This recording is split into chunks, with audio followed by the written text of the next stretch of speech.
हेरोदेस राजा के दिनों में जब यहूदिया के बैतलहम में यीशु का जन्म हुआ तो देखो, पूर्व से कई ज्योतिषी यरूशलेम में आकर पूछने लगे, यहूदियों का राजा जिसका जन्म हुआ है कहाँ है? क्योंकि हमने पूरब में उसका तारा देखा है और उसको प्रणाम करने आए हैं। ये सुनकर हेरोदेस राजा और उसके साथ सारा यरूशलेम घबरा गया और उसने लोगों के सब महायाजकों और शास्त्रियों को इकट्ठा करके उनसे पूछा, मसीह का जन्म कहाँ होना चाहिए?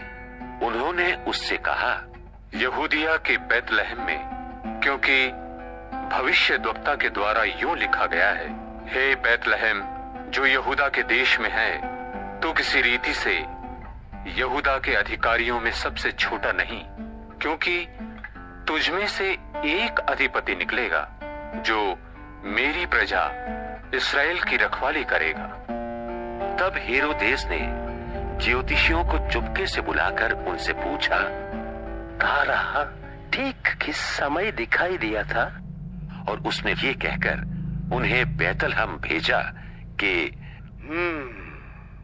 जाकर उस बालक के विषय में ठीक ठीक मालूम करो, और जब वो मिल जाए तो मुझे समाचार दो कि मैं भी आकर उसको प्रणाम करूं।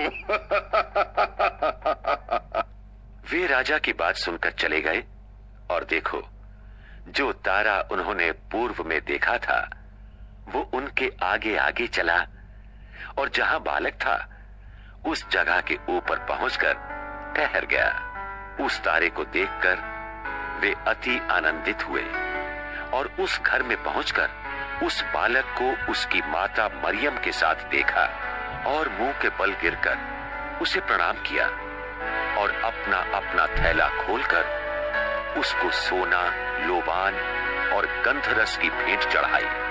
तब स्वप्न में ये चेतावनी पाकर कि हेरोदेस के पास फिर न जाना, वे दूसरे मार्ग से होकर अपने देश को चले गए। उनके चले जाने के बाद प्रभु के एक दूत ने स्वप्न में यूसुफ को दिखाई देकर कहा, उठ, उस बालक को और उसकी माता को लेकर मिस्र देश को भाग जा। जब तक मैं तुझसे ना कहूं तब तक वहीं रहना, क्योंकि हेरोदेस इस बालक को ढूंढने पर है कि उसे मरवा डाले।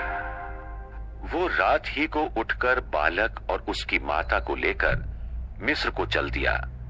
हेरोदेस के मरने तक वो वहीं रहा, इसलिए कि वो वचन जो प्रभु ने भविष्यद्वक्ता के द्वारा कहा था कि मैंने अपने पुत्र को मिस्र से बुलाया, पूरा हो। जब हेरोदेस ने देखा कि ज्योतिषियों ने उसके साथ ठट्ठा किया है, तब वो क्रोध से भर गया और लोगों को भेजकर ज्योतिषियों से ठीक ठीक पूछे हुए समय के अनुसार बैतलहम और उसके आसपास के सब लड़कों को जो 2 वर्ष के व उससे छोटे थे मरवा डाला। तब जो वचन यिर्मयाह भविष्यद्वक्ता के द्वारा कहा गया था पूरा हुआ कि रामाह में एक करुण नाद सुनाई दिया, रोना और बड़ा विलाप। राहेल अपने बालकों के लिए रो रही थी और शांत होना न चाहती थी, क्योंकि वे हैं नहीं। हेरोदेस के मरने के बाद प्रभु के दूत ने मिस्र में यूसुफ को स्वप्न में दिखाई देकर कहा, उठ, बालक और उसकी माता को लेकर इस्राएल के देश में चला जा, क्योंकि जो बालक के प्राण लेना चाहते थे वे मर गए। वो उठा और बालक और उसकी माता को साथ लेकर इस्राएल के देश में आया, परंतु ये सुनकर कि अरखिलाउस अपने पिता हेरोदेस की जगह यहूदिया पर राज्य कर रहा है, वहां जाने से डरा और स्वप्न में चेतावनी पाकर गलील देश में चला गया। वो नासरत नाम नगर में जा बसा कि वो वचन पूरा हो जो भविष्यद्वक्ताओं के द्वारा कहा गया था कि वो नासरी कहलाएगा।